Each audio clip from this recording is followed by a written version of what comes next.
For a good long while now, a subscriber who goes by CivilBeast16 has been suggesting that I take experiments from the Lilo and Stitch animated series and turn them into SCPs. And I have always loved this idea because I loved that animated series when I was a kid, and I think pairing it with SCPs is really fitting, but I was always kind of worried it was a little bit too niche. I knew I could make it something interesting for my core audience, but didn't know how many people outside of that would be interested in this. But thanks to the PopCross Studios Patreon now existing, my income is less directly tied to my videos doing well, so I don't really care if the algorithm thinks this is a good idea that it should push out to lots of other people, which is a very nice feeling, and now we can get into Stitch's cousins as SCPs. Let's do it!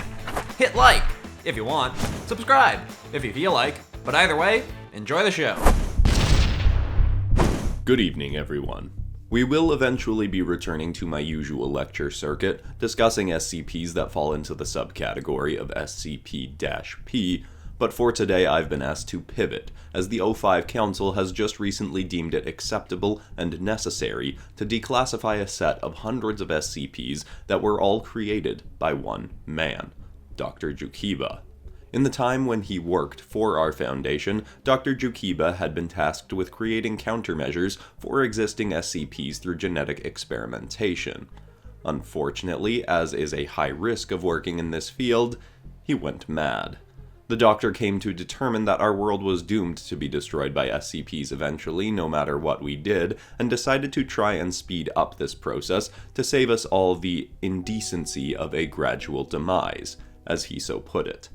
He fled the Foundation with ample Foundation resources and began attempting to create his own world-ending SCPs, though, frankly, many of them seem able to do little more than just produce minor inconveniences.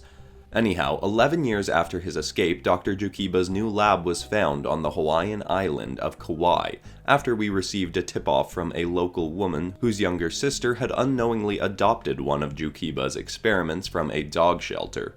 We now have many of his experiments in custody and will be covering details on some of them today. First off, we have item number SCP-J221. Object class, Euclid. Primary function, electrical power surge. Special containment procedures. J221 is to be housed in a standard-sized cell with rubber-lined walls to prevent electricity from being conducted or seeping out. If personnel are required to enter, they must wear electricity-repellent attire from head to toe or ensure the entity is properly subdued first. Description: J221 is an amorphous creature made from living electricity. In its resting state, it somewhat resembles a yellow bipedal hound with antennae sprouting from its head and a short tail from its hind. While in movement, its form can vary dramatically in size and shape, both making its resting body shape seem to stretch, or fully transforming into an electrical state.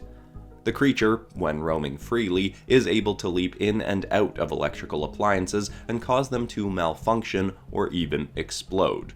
It can also move at incredible speeds through telephone lines and other electrical wiring. Since transporting the creature into Foundation custody, we have found it to be very hostile towards our personnel. But we believe there is a way to remedy this. It seems many of Jukiba's experiments simply want something to do, to be active in some way. From interrogating Dr. Jukiba and looking through his notes and files, it seems J221 was being utilized as the primary source of power for Jukiba's lab, which was how he was able to stay off the grid and off Foundation radar for so many years. We are currently in the process of building a housing for the creature through which it will be able to enact its primary function to serve a useful purpose and power, at least in part, one of our many Foundation buildings. More information on this matter will be made available as research and trials are conducted.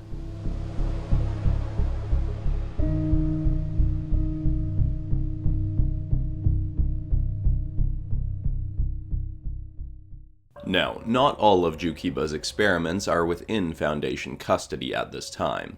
Some had escaped his lab long before we found the traitorous doctor, and others were taken by a bounty hunter working under the dollar of a notorious thorn in the side of our Foundation, the Chaos Insurgency.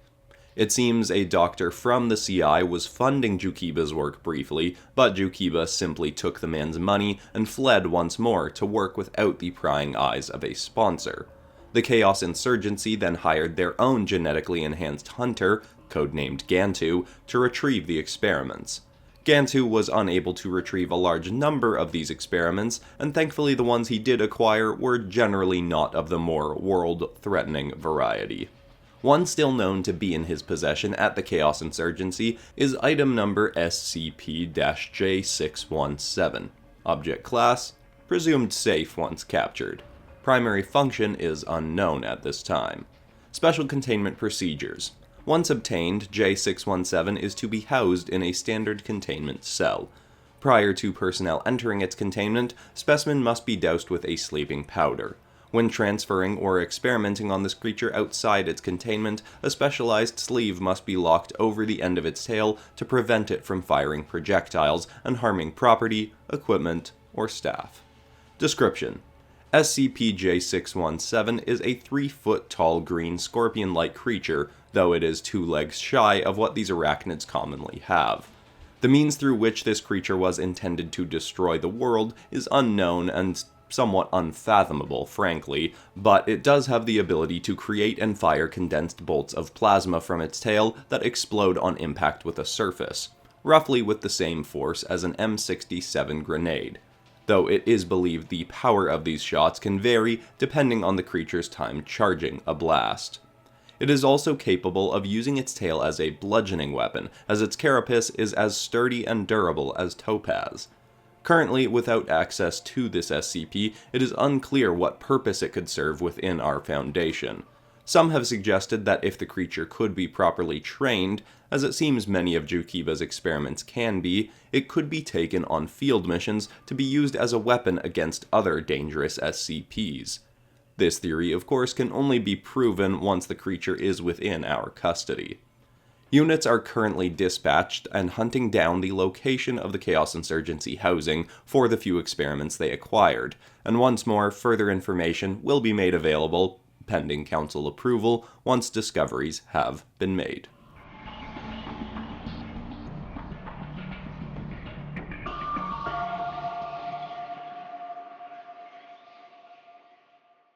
Next, we have an experiment who's been transported to its own specialized containment, along with one other experiment. Not specifically because of an elevated threat level, but because of the use we have found for them.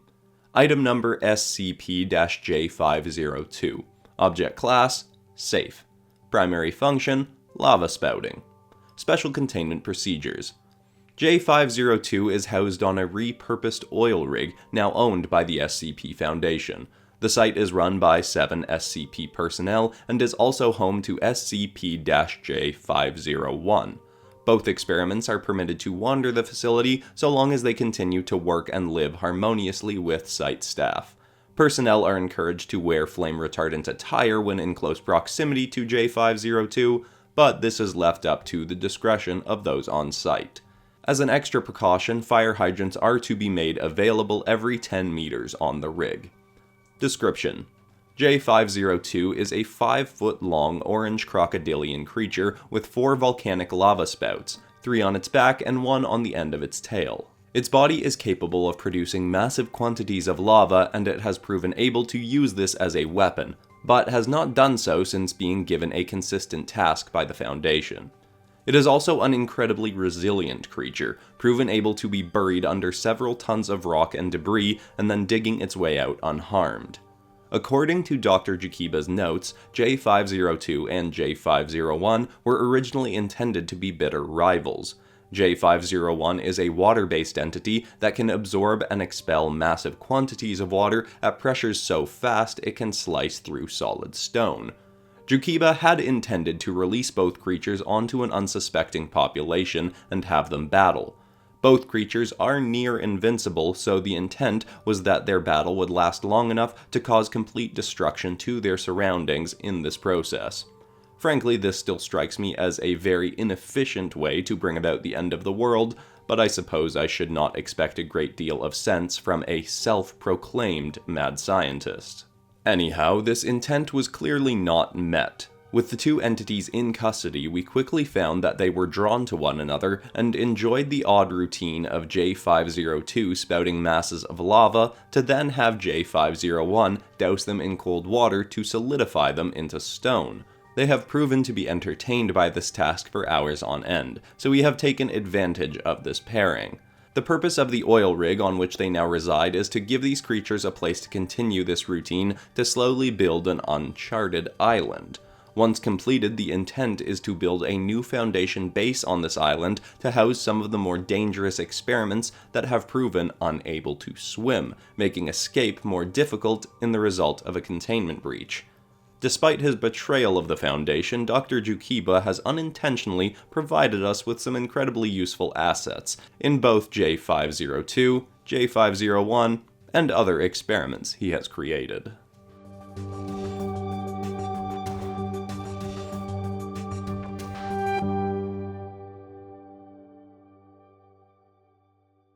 The final experiment we will discuss today is deceptively one of the most dangerous. If any personnel breathes a word of sympathizing for this creature, they are to be detained and given psychological rehabilitation, as they may very likely have been brainwashed by the entity.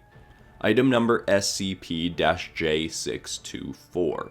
Object Class: Keter. Primary Function: Morality Conversion. Special Containment Procedures: J624 is to be housed in a standard-sized, soundproofed cell. Microphones on cameras aimed into the cell are to be removed to ensure no sounds escape the containment. Anyone who must enter containment is required to wear noise-canceling headphones playing white noise at 105 decibels. The entity is also required to be doused with a sleeping powder prior to entry. The creature is incapable of being fully put to sleep by this method, but it will at least weaken the creature enough to increase the likelihood of a safe exit for any who enter containment. Description: J624 was one of the final experiments made by Dr. Jukiba. It is a humanoid creature that stands at 4.5 feet tall and somewhat resembles a koala, a teddy bear, and a human female. The creature is fluffy from head to foot, and has a set of prehensile antennae spouting from its head that have proven as strong as the creature's arms. Its full strength and speed have not yet been fully measured, but the creature is incredibly agile and at least able to lift a small car with little effort.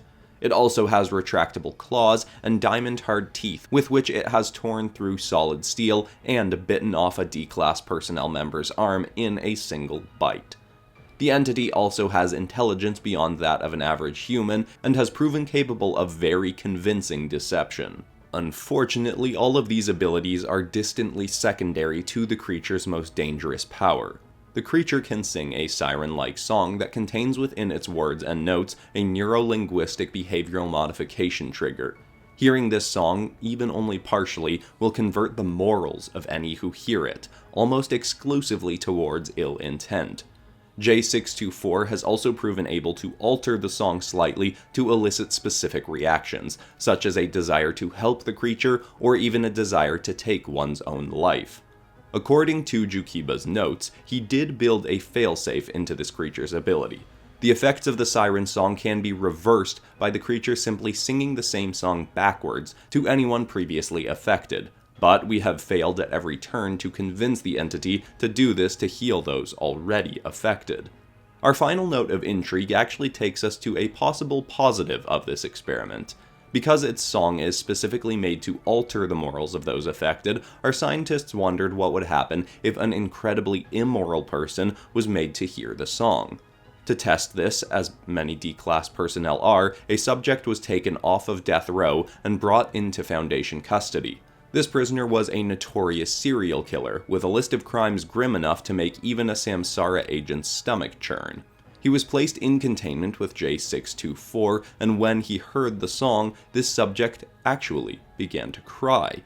While no audio could be pulled from inside, lip reading suggests that the D-Class was expressing remorse for his past actions. Unfortunately, we were unable to interview the affected, as J624 was clearly displeased with this result of its song and tore the man to shreds. But this result has led us to determine that more such trials may prove very fruitful in rehabilitating dangerous criminals. For today, that is all the information we shall cover. Requests may be left below as always. Good night, and thank you everyone.